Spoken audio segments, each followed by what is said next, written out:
The book of Luke, chapter 8, verse 16 to 18. A lamp on a stand. No one lights a lamp and hides it in a clear jar or puts it under a bed. Instead, they put it on a stand so that those who come in can see the light. For there is nothing hidden that will not be disclosed, and nothing concealed that will not be known or brought out into the open. Therefore, consider carefully how you listen. Whoever has will be given more. Whoever does not have, even that which they think they have, will be taken from them. Praise the Lord.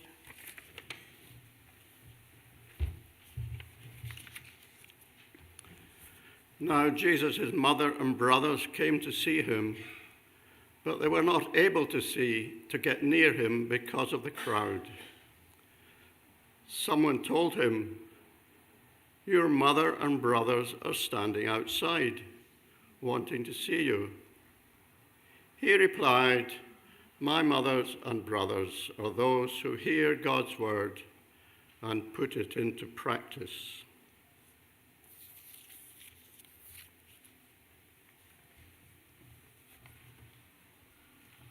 One day, Jesus said to his disciples, "Let us go over to the other side of the lake."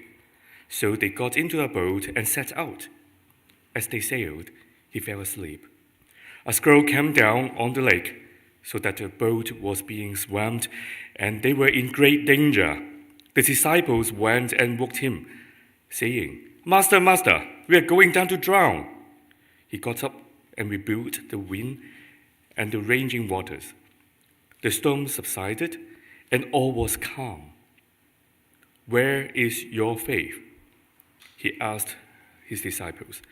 In fear and amazement, they asked one another, "Who is this? He commands even the winds and the water, and they obey him."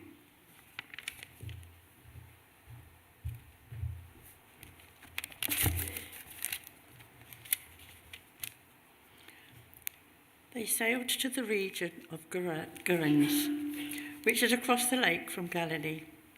When Jesus stepped ashore, he was met by a demon-possessed man from the town. For a long time, this man had not worn clothes or lived in a house, but had lived in the tombs. When he saw Jesus, he cried out and fell on his feet, shouting at the top of his voice, "What do you want with me, Jesus, Son of the Most High God? I beg you, don't torture me." For Jesus had commanded the impure spirit to come out of the man. Many times it had seized him, and though he was chained hand and foot and kept under guard, he had broken his chains and had been driven by the demon into solitary places. Jesus asked him, "What is your name?" "Legion," he replied, because many demons had gone into him. And they begged Jesus repeatedly not to order them to go into the abyss. A large herd of pigs was feeding there on the hillside. The demons begged Jesus to let them go into the pigs, and he gave them permission. When the demons came out of the man, they went into the pigs, and the herd rushed down the steep bank into the lake and was drowned. When those tending the pigs saw what had happened, they ran off and reported this in the town and countryside, and the people went out to see what had happened. When they came to Jesus, they found the man from whom the demons had gone out, sitting at Jesus' feet, dressed and in his right mind. And they were afraid. Those who had seen it told the people how the demon-possessed man had been cured. Then all the people of the region of the Cyrenes asked Jesus to leave them, because they were overcome with fear. So he got into the boat and left. The man from whom the demons had gone out begged to go with him, but Jesus sent him away, saying, "Return home and tell how much God has done for you." So the man went away and told all over the town, and much Jesus had done for him. I think I've finished.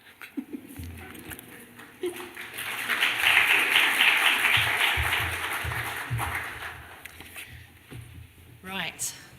Let's do a bit of set move around here, if my team want to come up as well. So this morning we're going to do things a bit differently. Rather than me just talking at you for a long time, I'm going to talk at you for a short time after the drama's happened. And the team are going to act out a story that you're probably quite familiar with. But every now and then, the scene is going to just freeze, and you're going to find out a little bit more about some of the characters in the story. So we're actually going to be reading word for word, or the narrator is going to be reading word for word, from Luke chapter 8, verses 40 to 56.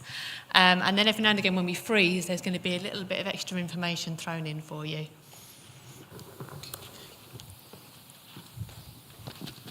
Now, when Jesus returned, a crowd welcomed him, for they were all expecting him. Then a man named Jairus, a synagogue leader, came and fell at Jesus' feet, pleading with him to come to his house, because his only daughter, a girl of about 12, was dying. Tell me more about your job. I'm the synagogue leader, in charge of the admin for the whole synagogue in Capernaum. I look after the building maintenance and manage all the services. I'm well known in this town because of this religious role. Do you mind me asking if it pays well? That's a personal question. But I do well compared to some people. And I have respect and influence too. So why are you then laying at Jesus' feet? This rabbi, there is something different about him. Lots of religious teachers don't like him at all. But what he teaches is so radical. I can't help but listen. What do you think of Jairus making a spectacle of himself like this? Jairus is an important man. It's shocking that he should humble himself in this way. I wouldn't want to be seen to be bowing down to someone who is so controversial with the other Jewish leaders. I'm not sure he is brave or nuts. Jesus started to come with me straight to my house. I know that he can heal my daughter. As Jesus was on his way, the crowds almost crushed him. And a woman was there who had been subject to bleeding for 12 years, but no one could heal her. She came up behind him and touched the edge of his cloak, and immediately her bleeding stopped. And what about you? Who are you? Oh, it doesn't matter. I'm no one important. Well, we've just met Jairus. We know his name. What about you? My name is not important. You'll just forget it. Honestly, I'm a nobody. But why are you sneaking around the back here? Jairus dared to come to Jesus right in front of him. I didn't want anyone to notice me. I'm not supposed to be here. Why not? I'm unclean. Well, you don't look too dirty, although you're not as smartly dressed as Jairus in his wealthy clothing. What do you mean, unclean? Jairus has been blessed with good health.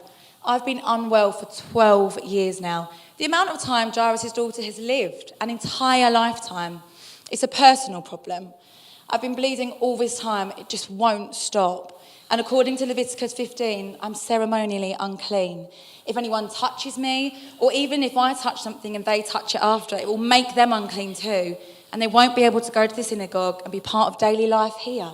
So how do your family cope with this? Do you have a separate room in the house? I don't have a family now. I had to leave when it wouldn't stop. I'm no use as a wife. My husband couldn't come near me. I'm no use as a woman in this culture because I obviously can't have children. I have no worth. I just make everyone else unclean. I can't go to the synagogue, so I'm left out of daily life. My community wants nothing to do with me. Why don't you go to the doctors? I have, but I don't have any money left now, and healthcare is not free. They can't help me anyway. None of them could figure out what was wrong with me. So I live in poverty on the outskirts of town, trying to keep out the way of everyone. So you risked making the people in the crowd and Jesus unclean. I know. Who touched me? Jesus asked. When they all denied it, Peter said, Master, the people are crowding and pressing against you. but Jesus said, Someone touched me. I know that power has gone out from me. Then the woman, seeing that she could not go unnoticed, came trembling and fell at his feet. In the presence of all the people, she told why she had touched him and how she had been instantly healed. Why are you trembling? I was so scared to speak to him, especially in front of all these people. I was scared they would judge me and hurt me, and I wasn't sure if Jesus was going to tell me off for being so impertinent. Then he said to her, Daughter, your faith has healed you. Go in peace. Why did you make this poor woman explain such a personal problem in front of all these people? Why embarrass her like that? Why put her in danger? The crowd could have turned on her. Because now she is known by everyone to be healed. Sadly, as a woman in our culture, her words count for nothing. No one would believe her if she said she was healed after all this time. But as a man, my word is to be believed. Now everyone knows that she is clean. They don't have to fear her. She can be part of her community again. She is healed and she is reconciled to her people, and now she knows that she is loved by God. She is to be celebrated because of her faith, and she is an example of faith to all these people here, and she will continue to be an example for others for hundreds of years to come. How did it feel to be called daughter? I can't believe it. I've had no family for 12 years because no one wanted to come near me. I've not even been important enough for my name to be remembered, but this man comes and calls me daughter. He treats me like a precious member of his family. He confirmed my healing in front of everyone and didn't feel the need to forgive my sins. None of this was my fault. I don't need to blame myself, and I don't need to be ashamed. I've been made whole again, and I've never known such peace. He has changed everything. While Jesus was still speaking, someone came from the house of Jairus, the synagogue leader. Your daughter is dead. He said. Don't bother the teacher anymore. Hearing this, Jesus said to Jairus, Don't be afraid. Just believe, and she will be healed. What did you think when Jesus said this? You know, your daughter is dead. I felt sick when I heard she died. She may be a girl, but she's my only daughter. I'm just coming of age. I had so many plans for her. She's nearly ready to get married. Her whole life is ahead of her. But the way Jesus spoke to me, I actually believe him. If he can heal that woman, then maybe, just maybe. When he arrived at the house of Jairus, he did not let anyone go in with him, except Peter, John, and James, and the child's father and mother. Meanwhile, all the people were wailing and mourning for her. Come on, everyone, wail and mourn. Wail and mourn. Come on, help me out here. Someone's died. Come on. Ah! Stop wailing! Jesus said. She is not dead, but asleep. They laughed at him, knowing that she was dead. But he took her by the hand and he said, My child, get up. Her spirit returned, and at once she stood up. Then Jesus told them to give her something to eat. Her parents were astonished, but he ordered them not to tell anyone what had happened. You were right to believe Jesus. It feels like a dream. We felt so low. None such despair. But now I am on top of the world. Jesus took the time to come to my house. When so many other people need him, he cared about a child, a little girl at that. And he showed such compassion. He even told us to get something for her to eat. Nothing is outside his notice or his care. He showed that he loves us completely, treating us this way. How am I going to keep this to myself? Jesus has power over sickness and power over death. Hallelujah!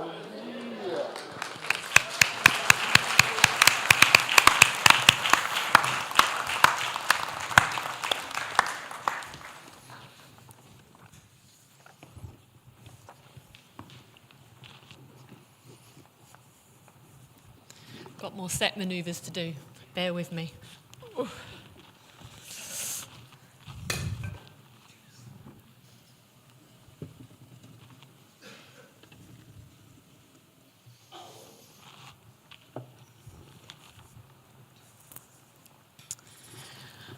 So Jairus and the lady in this story were very different people. One was a very religious man, he was confident of his standing before God, and he was therefore very confident about what God could do for him.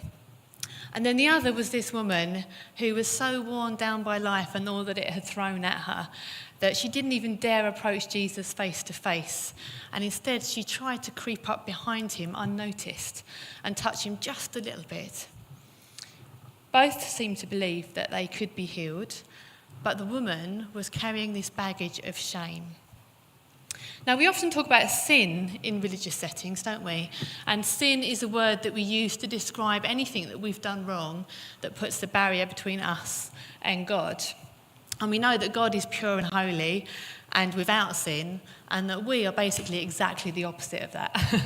We always have sin. There's things that we've all done wrong, and we live in a fallen world that is full of sin, which has tainted us one way and another. And so whenever we do something wrong, we become conscious of our sin, and we feel guilty, hopefully.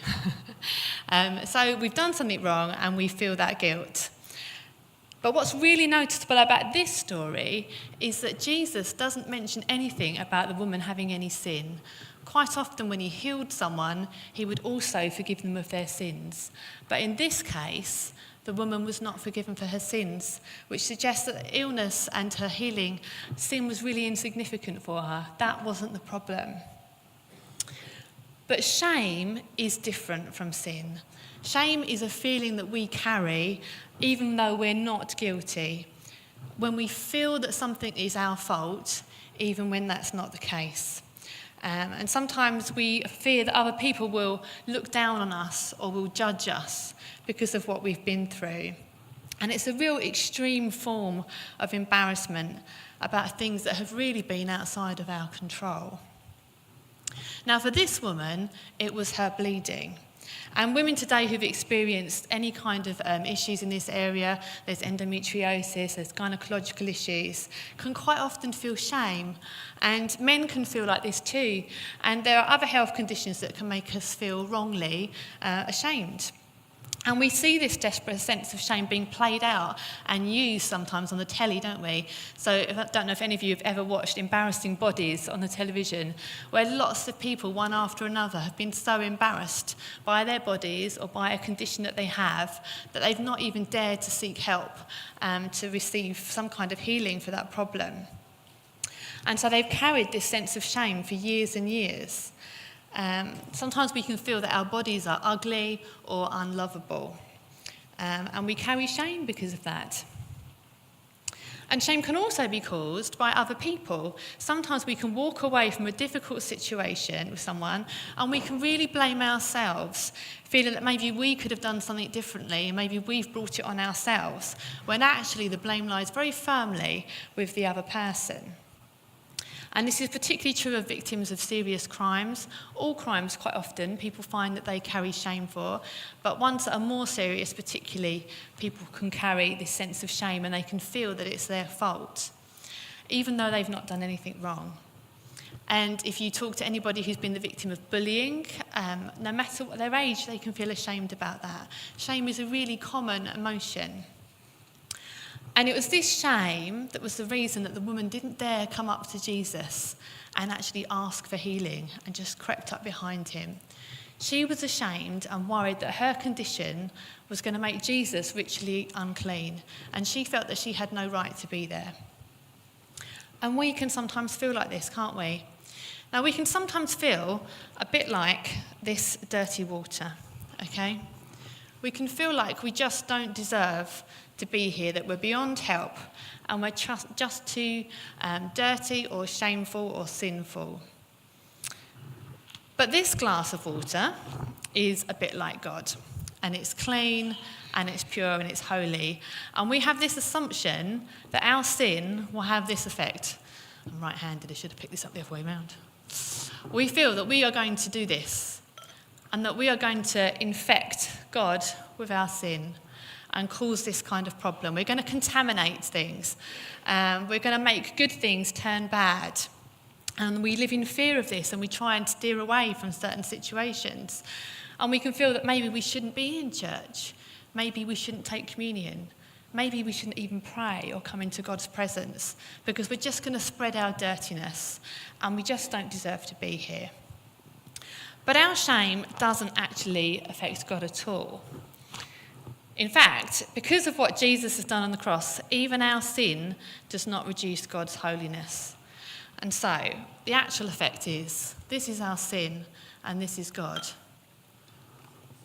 Nothing happens, okay? Because God's holiness is more powerful than our sin, okay?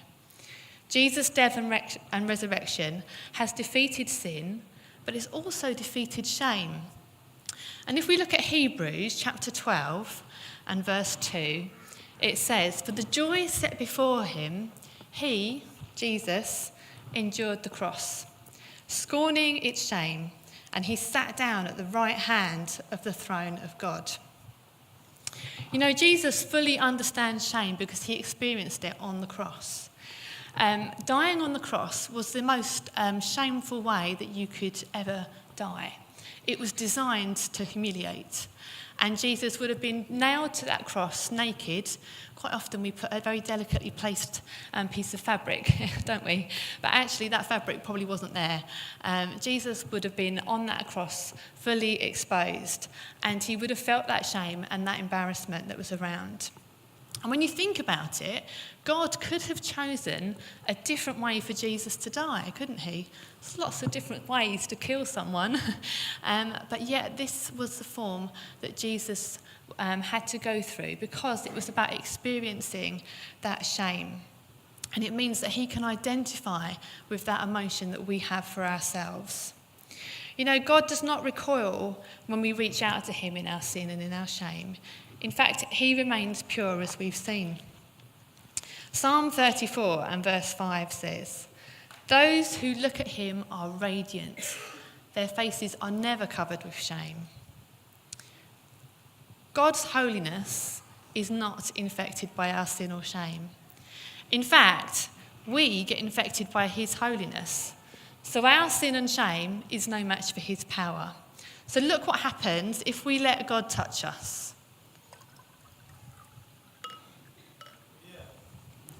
Yeah. It's amazing, isn't it? God is more powerful than our sin or our shame. No matter how ashamed or sinful we are, or how ashamed or sinful we feel, God is more powerful. God's holiness always conquers if we come to him through Jesus. He promises to replace our shame with praise. Can you imagine? Your shame is replaced by praise. And what's more, he also promises to deal with those who have hurt us and to hold them accountable too. Zephaniah 3 and verse 19 says, "At that time I will deal with all who oppressed you. I will rescue the lame. I will gather the exiles. I will give them praise and honour in every land where they have suffered shame." When we come to God through Jesus, he sees us as holy. This is how he sees us. We don't need to be like that woman who's just trying to snatch what she can from God, coming to him indirectly and just taking tiny pieces of him. We can come to God just like Jairus, bowing before him because we recognise his power, but also recognising that we can come with complete assurance of his love and his compassion and his understanding. And Hebrews 4, verses 16, sums it up for us. It says, "Let us then approach God's throne of grace with confidence, so that we may receive mercy and find grace to help us in our time of need." So we're going to have a time of singing now, a chance to think about what we have seen in the play, to be inspired by the way the woman had the courage to come to Jesus, to think about the boldness that Jairus had, to think about maybe which one of those people we feel most like, and to recognise all that God has done for us through his Son on the cross. So if shame is something that you have been struggling with, is something that you have been experiencing, you might want to speak to God about that now, because there is nothing which is too shameful for God to deal with. And sometimes that shame can hold us back and can make us feel like we're not worthy. And so you may be thinking, well, please don't make me come to the front to be prayed for, because I'm just too ashamed. So what I'm going to say to you are two things. If you want to come to the front, don't let that shame hold you back, because you have nothing to be ashamed of. God sees you like this, pure and holy. So if you would like us to pray with you, then you are welcome to come to the front and let that shame go and let God deal with it today. But if that feels like a step too far, then do feel free to contact either Grant or myself or Phil during the week and arrange to see us separately, so that you can start to unpick some of that shame that you are experiencing. Don't let that become a barrier between God and you, because it's not a barrier for God. He loves you as you are. He knows you inside out. There is nothing in your life that is too insignificant or too embarrassing for him to deal with. So just spend some time letting God minister to you through our remaining time together.